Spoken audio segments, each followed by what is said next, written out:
it shine for all it's worth.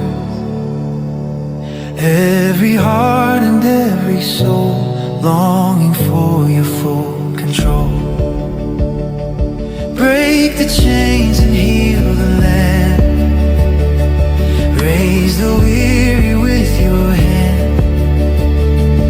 Be the justice that we need. Make us vessels for your peace. Let the church rise up in love, like the fire sent from above. Let us serve and not retreat. Bring your mercy to the street. Every tribe and every tongue will declare what you've begun.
Shalom. Malam ini kita ada beberapa agenda yang harus kita jalani bersama. Setelah kita mendengar firman Tuhan, nanti kita akan melaksanakan perjamuan kudus. Dan setelah itu bersama seluruh gereja di seluruh tanah air, kita akan berdoa bersama untuk bangsa ini. Dan gereja kita mengambil bagian pada jam ibadah. Harusnya melalui jaringan doa yang ada, jaringan doa sekota maupun jaringan doa nasional, kita harusnya punya jam di luar ibadah, tetapi saya memutuskan untuk kita mengambil jam di jam ibadah. Sebab itu persiapkan diri dan hati kita. Saudaraku, saya langsung saja firman Tuhan pada hari ini terambil dalam surat Roma pasal yang ketiga. Kita akan baca ayat yang ke-10 dan yang ke-11. Surat Roma pasal yang ketiga, ayat yang ke-10 dan ke-11. Saya beri judul menjadi orang benar. Sekali lagi, menjadi orang benar. Sama-sama kita katakan 1, 2 ya. Ulangi 1, 2 ya. Coba tanya kiri kanan, sudah benar belum? Sudah benar belum sih? Masih orang-orangan sama dong? Sudah benar belum? Hah? Belum? Ya, sekiranya setelah mendengar firman ini kita semua menjadi orang benar. Amin. Baik, mari kita baca bersama-sama karena hanya 2 ayat. Proyektor, belum buka, ya silakan. Kok pasal 10 ayat 11, pasal 3 ayat 10 dan 11.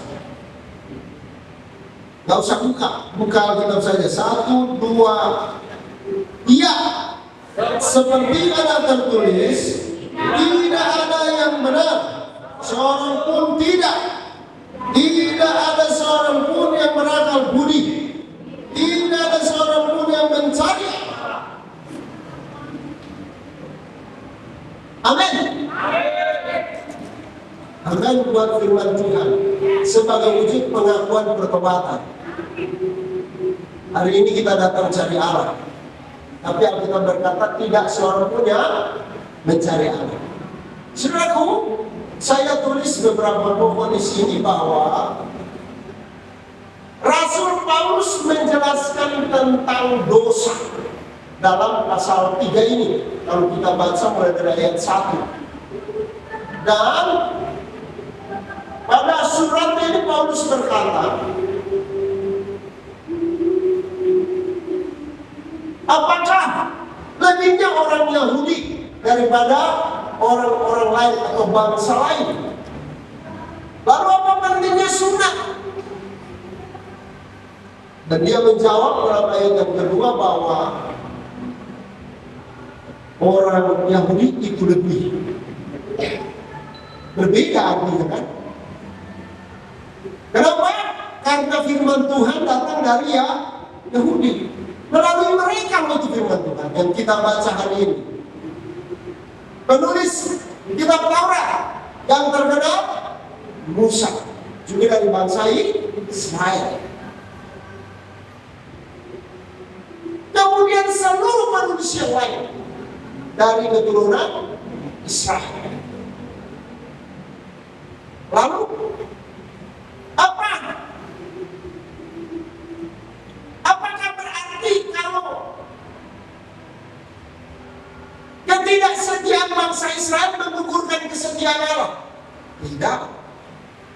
Karena ketidaktaatan Israel membuktikan kesetiaan Allah. Kalau begitu, ya kita nggak usah setianya supaya terbukti Allah itu setia. Inilah dialog-dialog yang terjadi di sana. Tetapi tidak demikian. Kalau begitu, apakah salah kalau Tuhan menghukum orang yang tidak setia? Tidak. Karena kedalaman kesetiaan Allah yang pada ujungnya membuktikan bahwa semua manusia dosa. Itu pada ayat yang keempat. Dan ayat yang ke-9 memberi penjelasan kepada kita bahwa semua orang sudah berdosa. Sehingga orang Yahudi maupun orang Yunani, semua orang ada berada di bawah kuasa dosa. Nah, kita kebagian dalam dialog surat ini sebagai kelompok orang Yunani. Kenapa? Karena di luar Yahudi. Ternyata kita sama-sama berdosa, di bawah kuasa dosa. Next. Dan dari notes ini saya catat bahwa diperjelas pada ayat yang ke-10, tidak ada yang benar. Jadi kita orang benar apa bukan orang benar? Orang benar bilang putar balik. Semua orang pembohong pada ayat yang ke-9. Betul nggak semua orang pembohong? Siapa di sini yang nggak pernah bohong? Coba katakan. Saya juga nggak berani angkat tangan. Tapi dulu, sekarang saya nggak membohong. Begitu dong, ya. Tidak ada benar seorang pun tidak yang berakal budi. Kenapa disebut tidak berakal budi? Karena orang yang berakal budi mampu berpikir membedakan mana yang baik dan mana yang jahat. Kalau tahu membedakan baik dan jahat, berarti tahu memilih. Persoalannya kita tidak tahu memilih, jahat pun dibablas. Betul? Dan tahu salah disikat juga. Itu makanya tidak ada yang berakal budi. Tahu jangan pacaran beda iman, pacaran juga. Udah tahu salah kita sikat juga. Tidak ada yang mencari Allah. Betul.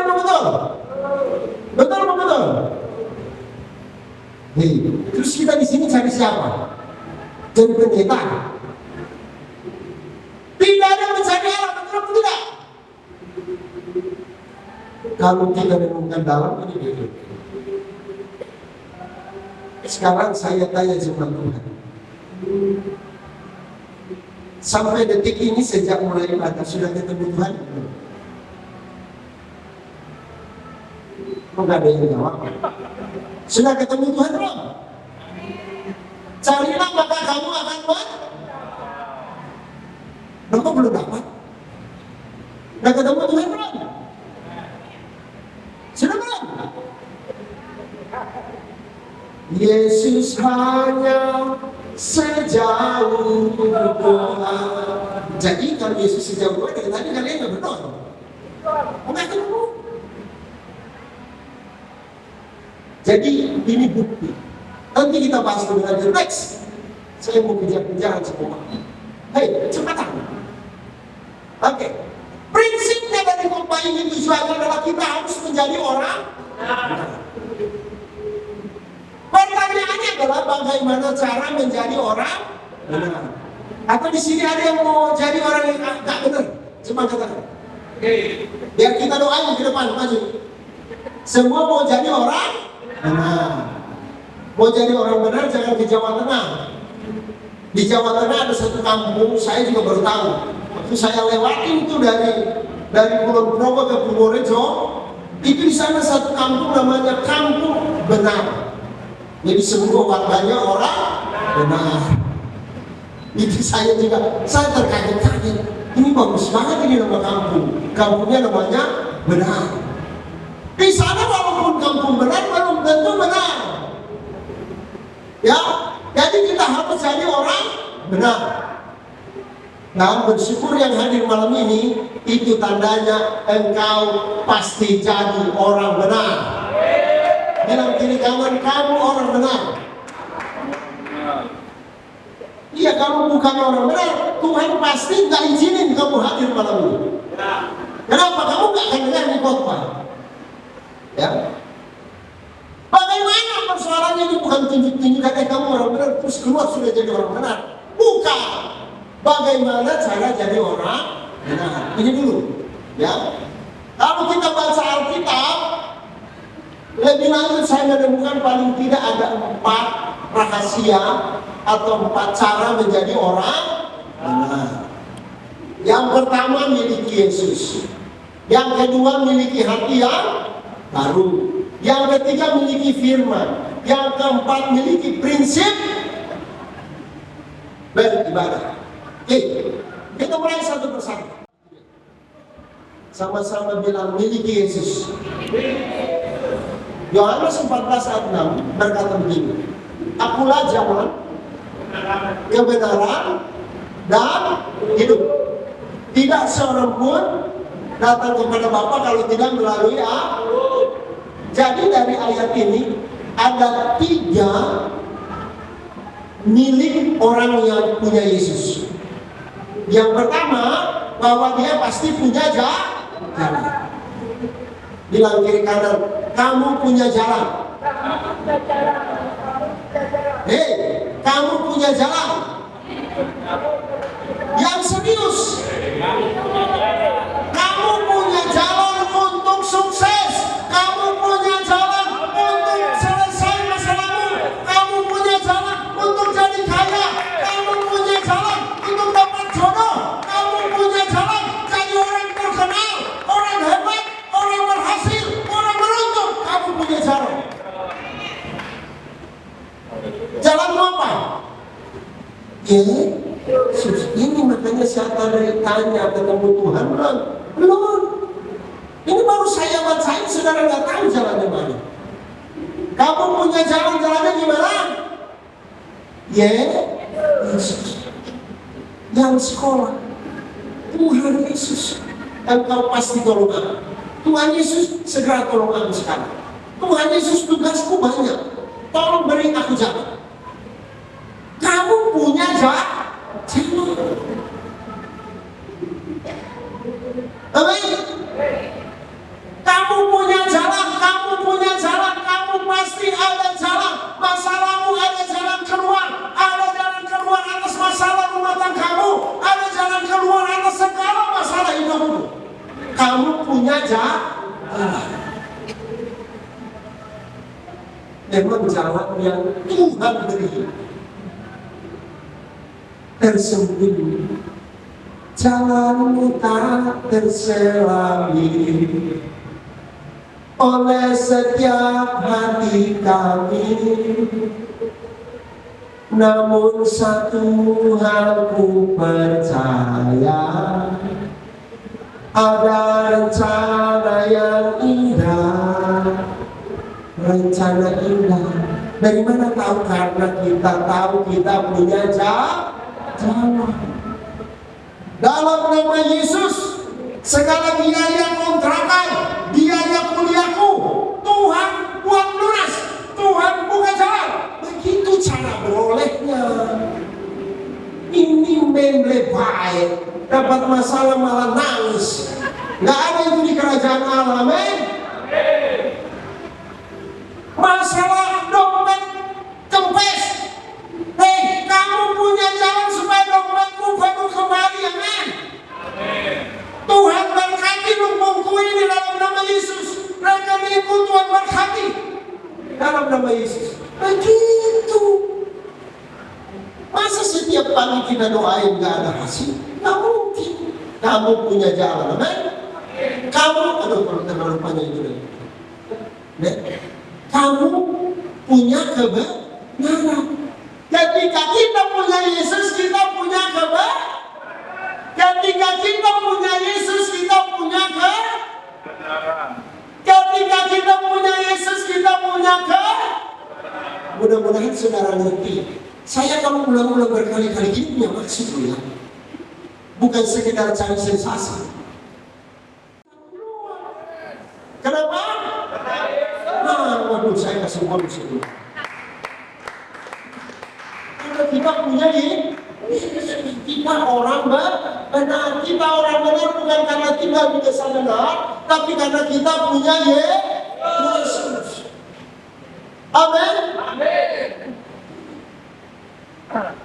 Kita punya hidup. Saya mau bilang ya, hidup. Orang benar itu, orang yang punya Yesus nggak ada matinya. Walaupun banyak orang mau matiin. Serius ini. Saudara kaya emang nggak ada yang iri. Banyak yang mau hancurin kamu. Saudara sukses emang nggak ada yang iri. Banyak. Tapi lihat, orang yang punya Yesus, apapun yang terjadi dia akan tetap hidup. Amin. Sekalipun kamu dibuat susah-susahnya, kamu pasti akan tetap hidup. Amin. 7 kali orang benar jatuh. Pengertian 7 kali itu sesempurna-sempurnanya kejatuhan. Tapi Tuhan tidak akan membuat dia tergeletak karena tangan Tuhan menopang dia. Jadi kalau hari ini hidupmu lagi susah perih, sengsara melarat, orang mana bilang susah miskin malendo. Nah ini, enggak usah khawatir, engkau pasti akan tetap hidup. Amin. Orang bilang sudah susah miskin, hidup kan?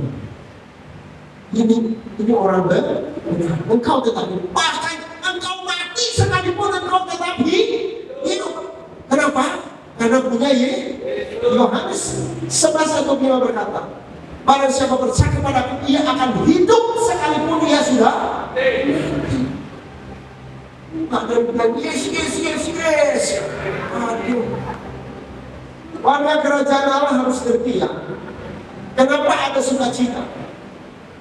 Orang kerajaan Allah nggak peduli tanggal muda, tanggal tua, awal bulan, akhir bulan, nggak peduli senang, susah, tetap sukacita. Kenapa? Karena ini rahasianya punya dia segalanya. Dialah segalanya, dia bagiku. Dialah segalanya,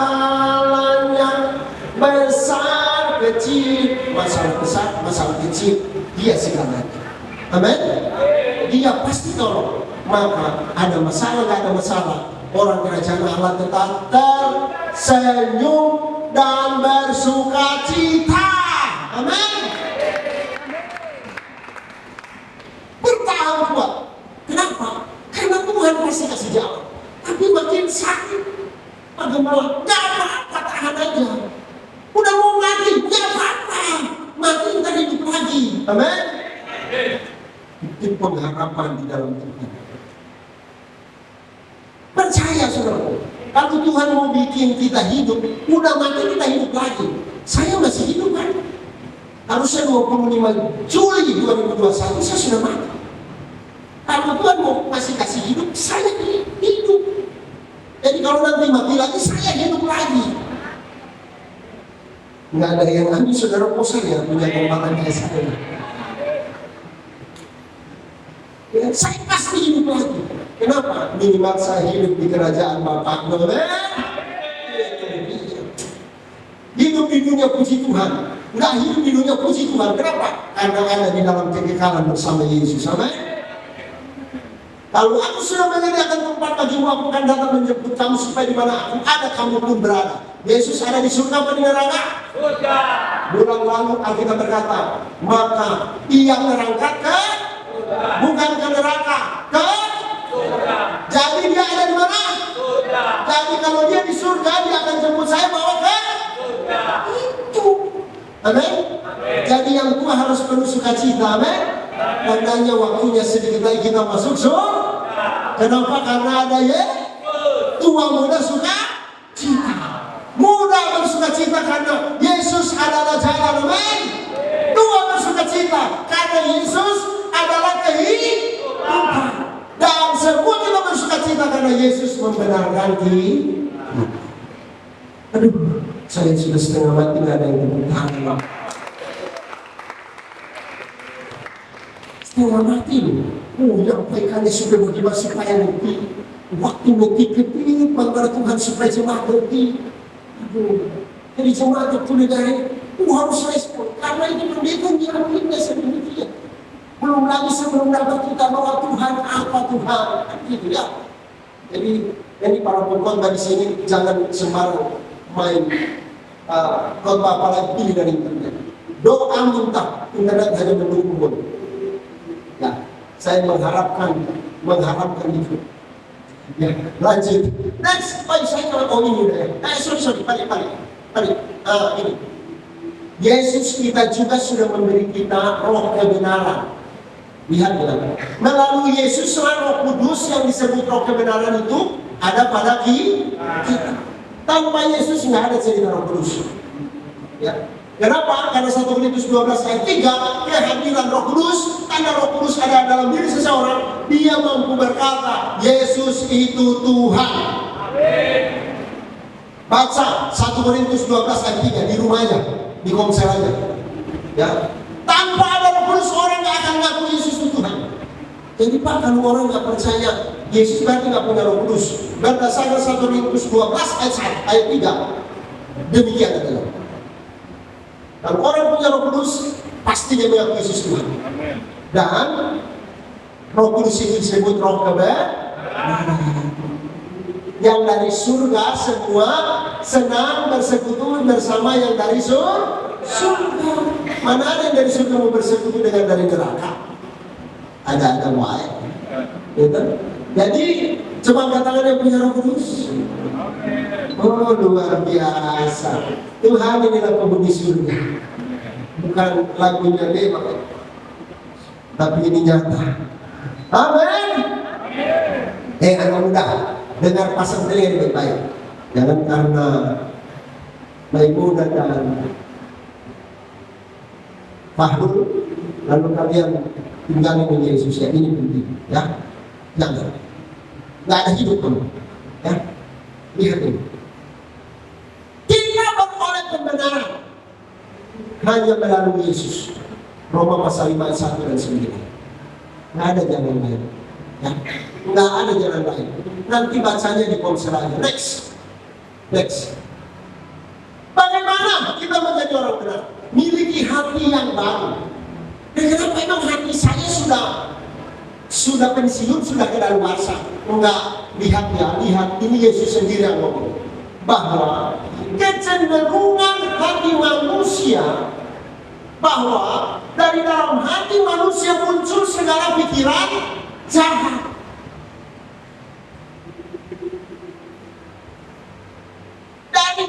Dari hati manusia itu muncul pikiran jahat. Dari kalau pikiran, makanya saudara diam-diam muncul yang aneh-aneh di pikiranmu. Nah, itu dari hatimu itu semua. Ya. Hati manusia selalu membuatkan kejahatan semata. Benar apa benar? Lihat orang sukses iri, lihat punya barang baru iri, pingin. Nah, ini selalu pingin yang jahat. Ini. Maka perlu hati yang baru. Kalau dia salah maunya dimaafin. Kalau orang lain salah 7 turunan nggak mau maafin. 7 turunan, 8 tanjakan, 9 polisi tidur. Hei, bertobat yang akan punya ini. Ya, itu hatimu jahat. Ya. Manusia harus dibaharui hatinya sehingga menerima hati yang baru, yaitu hati yang taat. Yesaya pasal 11 ayat 19 dan pasal 36 ayat 26 itu berkata bahwa aku memberikan kepadamu hati yang lain. Lalu pada ayat yang ke-19, hati yang lain, itu hati yang taat. Kalau pasal 36 dibilang, ayat 26 dibilang, aku akan memberikan hati yang baru dan roh yang baru dalam hati ini. Harus dibaharui. Pembaharuan roh itu terjadi ketika kita mau taat. Roh Kudus sudah ada. Waktu kamu sakit hati, waktu kamu memutuskan sakit hati itu keputusan, bukan kejahatan orang. Dia mau jahat kayak apa kalau kita putuskan sakit hati? Sakit hati. Dia kagak jahat aja kalau kita putuskan sakit hati, sakit hati. Ya. orang nggak ada salah, kita nggak suka. Nah ini sangat hebat itu. Ya. Jadi lihat baik. Roh Kudus ketika firman Yesus itu mengingatkan kita, ampuni, kasihi, doakan. Itu kita mesti turuti. Roh Kudus itu mau mengerjakan hati kita yang lama itu dibaharui, diperbaiki, dibentuk. Sakitnya sakit. Kata siapa nggak sakit? Ini kayu mimbar ini nggak akan jadi indah begini kalau dia nggak diserut, nggak dipotong dulu, nggak diangkas. Saudara pernah dicat pakai tingan? Saudara mau muka saudara dicat pakai kuas? Nah ini loh dia dicat pakai tingan yang kalau kena matanya beri. Dia terima supaya dia jadi berbentuk dan indah. Nah hati kita mesti harus kita terima supaya kita dapat yang baru. Dirembukan, dibentuk. Kalau orang kasarin kita, jahatin kita, tanda hati kita tadi dibentuk. Untuk membalas dengan kasih. Tapi kadang-kadang orang Kristen aneh. Kalau orang jahatin dia bisa kasihi. Tapi kalau saudaranya jahatin dia kagak bisa. Di sini nggak ada, amin? Amin? Yang parah lagi kalau suami atau istrinya yang bikin dia jahat. Oh memang keterlaluan, kurang apa gua? Ya gila. Tuhan lagi bentuk hatimu, amin? Tuhan kasih hati yang baru, amin? Sudah keterlaluan ya Pak Pendeta. Ya gila. Dulu lu yang milih. Katanya gue cinta mati, sampai mati gue tetap cinta. Nah baru lihat kelakuannya udah mau mati. Ampun. Tuhan mau bentuk hati kita jadi baru. Tuhan mau memberi hati yang baru. Siap terima hati baru? Siap terima hati baru? Janji sama Tuhan. Nggak boleh rasa sakit ya. Jari saudara itu katakan hati. Kalau mau diganti jari yang lebih bagus, dipotong nggak? Potong kan? Supaya ganti jari lebih bagus. Kalau dipotong sakit nggak? Iya hatimu juga kalau mau baru dipotong ini. Pasti sakit. Siap?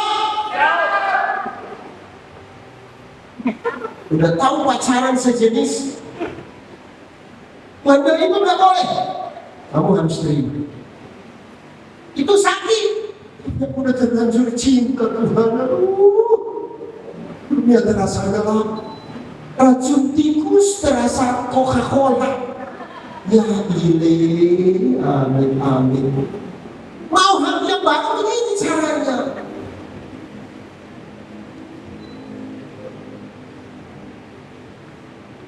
Baru kekumpul sedikit duit, ada orang lalu Tuhan suruh kasih. Mulai pelitnya ngomong, Tuhan mau hilangin hati pelit dari badanmu. Kasih, amin.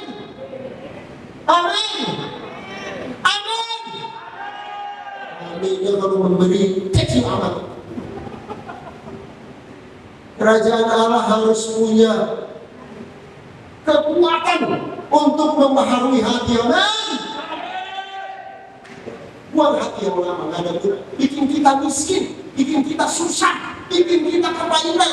Akibatnya kita kurus kering, badan kurus bukan tak makan, tapi karena menyimpan sakit hati. Ampun. Ya, sakit hati itu bikin hati jadi jelek. Jadi jelek, kalau hatinya jelek, mukanya juga jadi jelek. Coba lihat kiri kanan, mukanya cakep gak? Mobil hati-hatinya cakep. Karena dari tadi ini mobil kasih diri cakep. Amin.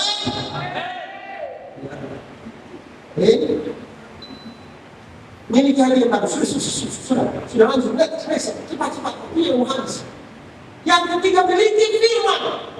Mazmur 119 ayat 9 itu berkata begini.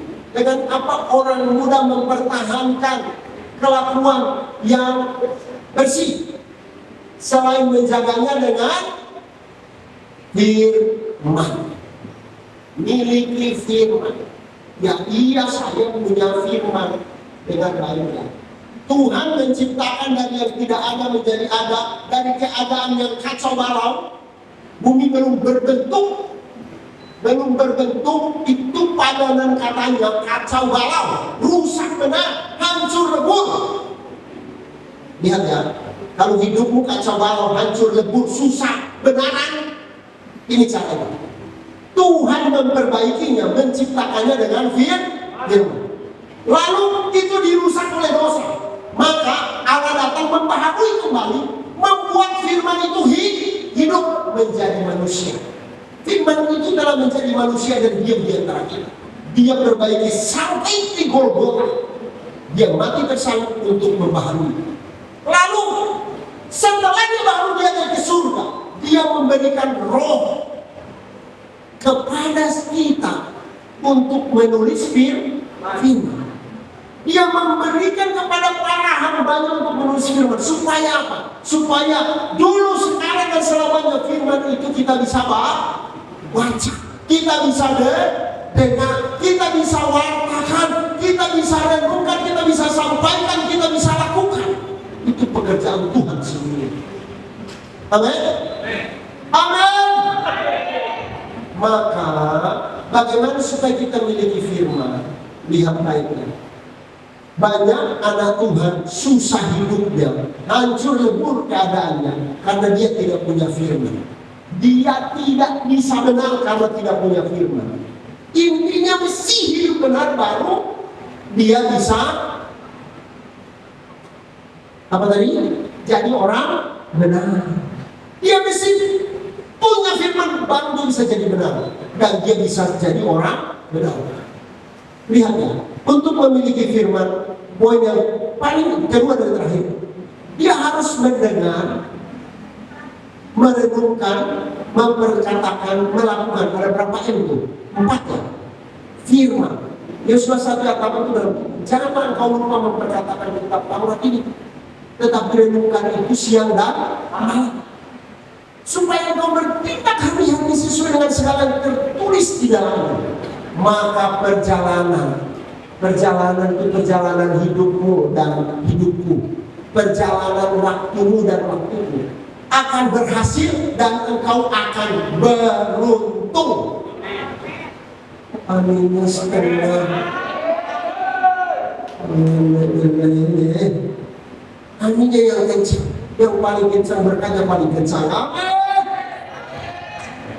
Apalagi saudara aminnya udah pelan, kalau saya cemburu, saya ngeri. Saudara, mesti kita dengar, mesti kita renungkan. Ya, jangan kita nggak dengar, apalagi nggak renungkan. Oh Pak, saya walaupun nggak dengar, saya renungin kok. Lu renungin apa? Lu mesti dengar dulu, mesti baca dulu, baru bisa ada bahan renungan. Itu sama dengan, ya kan, gua kenyang Pak, walaupun gua nggak makan, gua kenyang. Bohong aja. Kenyang mesti makan. Sudah renungkan, baru mulai ucapkan, oh ini ternyata begini. Lalu kita ikuti, oh kemarin begini, kita ikuti, lakukan. Lebih baik melakukan sedikit daripada tidak mulai melakukan. Hidupmu gak akan berubah. Ya. Dan saya mau katakan, jangan pernah senang engkau yang hari ini dalam ketidakbenaran dapat berkat, dapat rezeki. Karena Mazmur 73 menukis ini. Keadaan Bani Asaf mengungkapkan itu, orang fasik itu diberkati, tapi tahu bahwa Tuhan menaruh mereka di jalan yang licin. Sekali kelak mereka jatuh, tergeletak dan tidak ada yang menolongnya. Jadi hari ini bertobat, tinggalkan dan ambil keputusan jadi orang benar. Amen. Sakit-sakit, baik-baik, ya Bapak. Saya sudah saksikan kepada saudara, waktu saya putuskan untuk mulai menjalani hidup yang benar. Dari gaji 700-800, saya harus bersedia menerima gaji 200-300 ribu. Nggak cukup, biarin hidup mati-mati yang pasti Tuhan buat hidup sampai hari ini. Amin. Sakit pasti nggak apa-apa. Lebih baik kita sakit sebagai orang benar daripada kita senang dari orang fasik. Amin. Saya kasih tahu anak-anak saya, hei, mendingan kamu mati sebagai orang benar daripada hidup sebagai pecundang. Ya. Kerajaan harus punya prinsip ini. Lebih baik kita mati sebagai orang benar. Amin. Siap? Yang siap cuma 2 orang ini. Ini yang lain bukan kerajaan Allah, bukan kerajaan setan. Siap hidup sebagai orang benar? Siap mati sebagai orang benar? Iblis jangan dikasih kompromi. Jangan. Benar-benar jangan. Dia akan menyusahkan hidup. Dan kalau engkau disusahin bukan hanya engkau juga akan menyusahkan orang benar. Hari-hari kau tolong orang benar, tolong bantu dua. Itu loh. Sesusah-sesusahnya engkau orang benar, engkau tidak akan mati karena kebenaranmu akan menolong engkau. Amin. Percaya Tuhan pasti kasih jalan. Itu pasti. 1 Korintus 10:13 berkata, pencobaan yang kamu alami adalah pencobaan biasa yang tidak melebihi kekuatan manusia. Karena pada waktu kamu dicobai, Allah akan memberikan kepadamu jalan keluar supaya kamu dapat menolong. Siap mati sebagai orang benar. Bisa. Kalau ada pilihan, ya konsekuensi harus mati. Ya jangan kita mati sebagai orang benar. Jangan mati sebagai pengkhianat, pecundang kebenaran. Ya, ini pesan saya. Nah, terakhir, yang bagus nih, mengingatkan saya, miliki prinsip beribadah supaya kita jadi orang benar. Beribadah. Orang bilang ibadah kan mesti di gereja, iya betul. Tapi orang yang ngomong begitu kadang-kadang di gereja kagak, di luar juga kagak. Nah dia beribadah ke siapa? Jangan didengar. Yang begitu ini banyak sekali ajaran penyesat. Semua hanya menipu. Kenapa? Karena mereka mau mencuri domba-domba kerajaan Allah. Mau menyesatkan. Jangan. Miliki prinsip beribadah. Yosua pasal 24 ayat 12 berkata, aku dan seisi rumahku pada waktu ini bilang, kalau Tuhan itu Allah, beribadah kepadanya, atau Baal itu Allah, beribadah kepadanya. Tetapi aku dan seisi rumahku akan beribadah kepada Tuhan. Ambil keputusan beribadah. Online boleh, tapi itu udah alternatif ke 100 lebih. Jangan jadikan alternatif pertama. Cinta itu, ibadah itu harus didasari rasa cinta. Nah, cinta itu perlu pengorbanan. Mau punya pacar, udah kita sampai mati telepon-teleponan aja ya. Mau? Kita pacar online, nikah online, udah seluruh kehidupan online mau? Nggak bisa Bapak Ibu, sudah anak-anak sekalian, nggak bisa. Harus memiliki konsep ibadah yang benar. Kenapa? Ini prinsip ini. Putuskan dulu ibadah. Banyak orang Kristen sudah memutuskan ibadah, sudah satu tahap bagus. Tapi kemudian ada banyak ibadah yang salah. Lihat tuh, 2 Timotius 3 ayat 5. Ibadah kehilangan makna. Orang ibadah bukan lagi cari Tuhan. Jangan sampai gak dilihat pendeta. Jangan sampai gak laksanain tugas. Ini tidak boleh.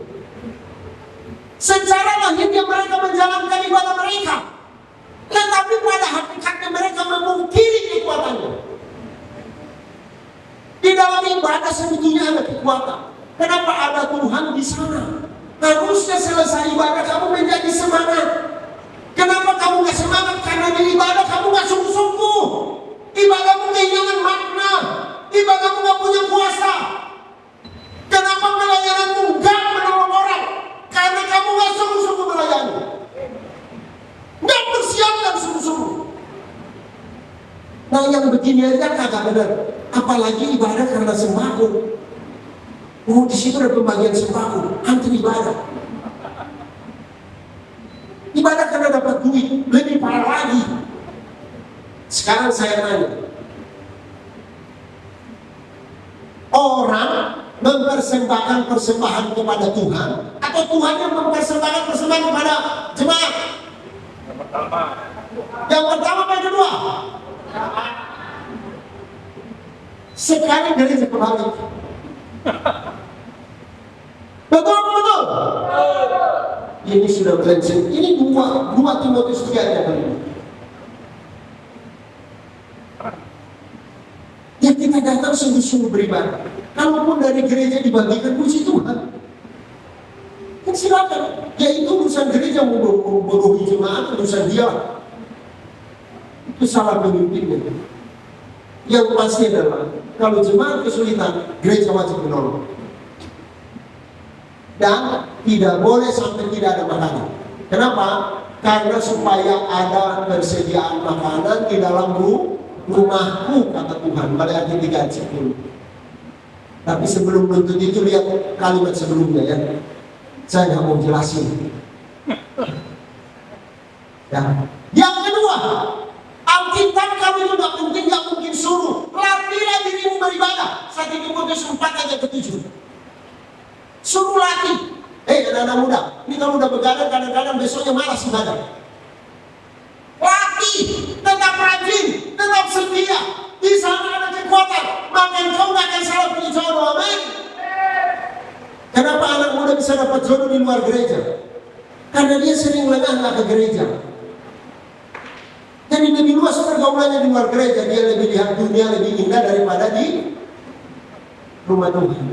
Ya dia pilih di sana. Akibatnya bukan dapat tulang rusuk, dapat tulang sikut. Setiap hari rumah tangga disikut melulu. Habis itu datang ke gereja, Pak, ini bagaimana? Aduh Tuhan, memang ujungnya Tuhan benar-benar digerakkan. Ya, jadi anak-anak muda belajar beribadah. Ketika ada angin, saya bisa lihat mulut siapa yang amin sama yang enggak di sini. Cuma sedikit ya. Setia beribadah. Seluruh jemaat kerajaan Allah setia beribadah. Jangan tanya kapan selam. Datang waktu tertentu.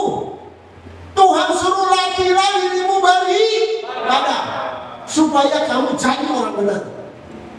Amin. Hari ini agak galak pertimbangan apa-apa lah untuk kebaikan jemaat ya. Kenapa harus dilatih? Lihat itu 1 Timotius 4 ayat ke-8. 2 ayat ini kamu baca di rumah. Ibadah berguna dalam segala hal, termasuk menjadikan kita orang benar, termasuk membuat sukses jalan hidup kita, membuat hidup kita diberkati, membuat kita dapat jodoh yang terbaik. Amin. Jodoh yang terbaik kalau saudara pikir hidup langsung lalu badan tinggi tegak. Kadang-kadang yang kita lihat baik ternyata belangsang, berukulah di dalamnya. No. Tapi kalau yang dari Tuhan yang gopeng-gopeng lama-lama jadi bagus. Amin. Biar juga urus kering kayak gurita, lama-lama dia jadi cakep. Amin. Saya dulu dikatain gurita sama anak saya. Dia nggak tahu. Sekarang istri saya makin cinta karena makin tua saya makin cakep.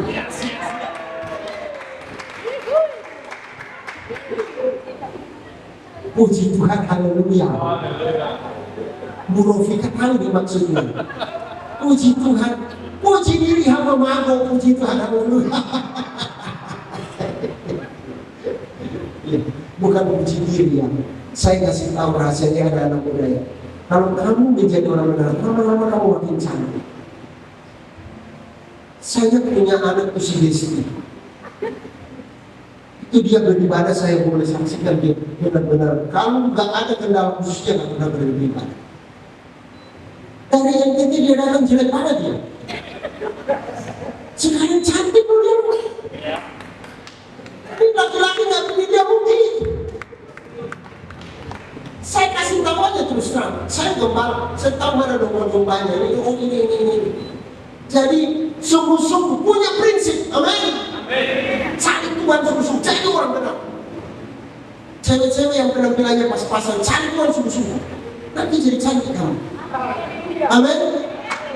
Jangan cari perhiasan sana sini. Akibatnya lipstik yang tadinya di sini sampai ke pipi. Dulu saya tahu ibu-ibu saya merahnya cuma di bibir. Sekarang pipi juga merah. Ini perempuan-perempuan sekarang makin aneh. Lama-lama mata juga jadi warna-warni. Jadi kayak manusia planet. Ini jadi kenyataan, ini ada alien berjalan. Ada mata warna biru. Ini udah kulitnya hitam, matanya biru. Bilang bule salah, bilang negro salah. Aduh. Nggak usah begitu-begitu. Jadi orang benar, kamu pasti jadi baik. Amin. Nggak usah aneh-aneh. Dia nggak pilih kamu pasti rugi. Kalau kamu orang benar. Amin. Next, dah selesai. Ini dia kesimpulan. Jadilah orang benar. Dengan apa? Miliki ya. Yang kedua apa? Saya udah ngos-ngosan. Berarti apa? Ulangi, yang pertama miliki. Yang kedua. Yang ketiga. Yang keempat. Tutup itu. Saya mau tanya dulu. Tutup dulu itu. Nah, jadi orang benar bagaimana? Satu. Yang kedua. Yang ketiga. Yang keempat. Tuhan Yesus memberkati hidupmu. Mulai hari ini engkau menjadi orang benar. Amin. Baik. Mari saya kita makin berdiri. Mael sikap pemusik tolong segera maju ke depan.